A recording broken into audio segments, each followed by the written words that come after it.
You know, Paul, I have quite a lot of awareness of what's going on in your state and have been following this election theft very closely myself. Bill Still had two interesting releases of his information. I can even give you the numbers of them if you're interested. But basically, he was outing the fact he was almost Jody Genova and Victoria Tonsing, who are pretty astute in law themselves. But his expose today that is relevant to this conversation is that William Barr, a.k.a. Guillermo Barrios is his true family name, was the first Attorney General for Joe Biden in Delaware. He's Jesuit trained, or Jesuit as the case may be. And he was compromised from the very get-go. He is deep state, and I don't know that I've revealed it on this call before, but in the 1.4.000 on the U.S. Attorney's Manual on usam.gov is the U.S. Attorney's ethics, so-called, and integrity questions. And on about page 20 of that, it tells you that the secret, they don't use the word secret, they call it the Senior Executive Services. I put the secret appropriate in front of it because they were not supposed to know about it.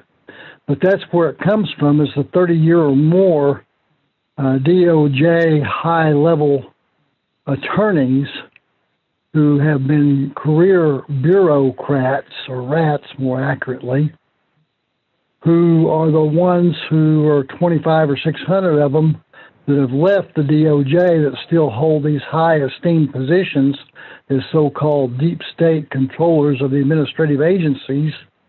I even had the occasion to, I think I mentioned that I was on the terrorist hit list as Hot 10 TW8, discerning that hot means to kill on sight, 10 means you supposedly, hypothetically want to kill or murder judges or police, and hot, the TW means you're on a terror watch list, and the 8 means you're hypothetically, supposedly suicidal. This has nearly got me murdered twice by egregious abuses of mass deadly force.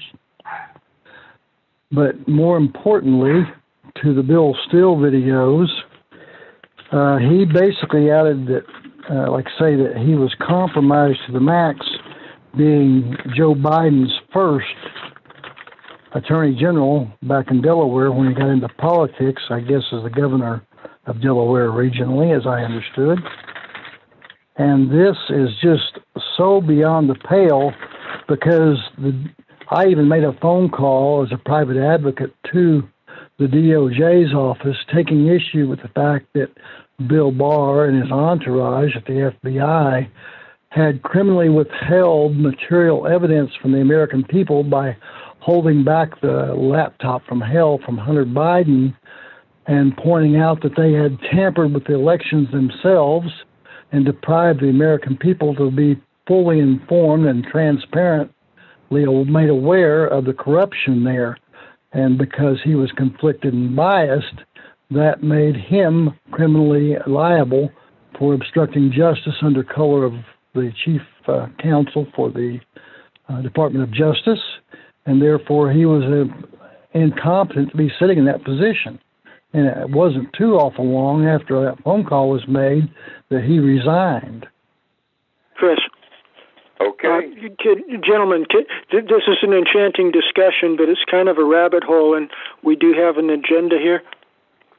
Thank you. I'll shut up because that is the latest update from here in Georgia. We're waiting for tomorrow to see what happens from that. Thank you. All right.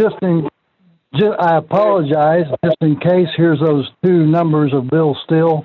It's 3475 and 3498. They're fresh ones from him, in case anyone wants to look into that. But the corruption around the country in the judicial system and the Department of Justice and the FBI is beyond the pale. With that, I'll leave it, and thank you very much.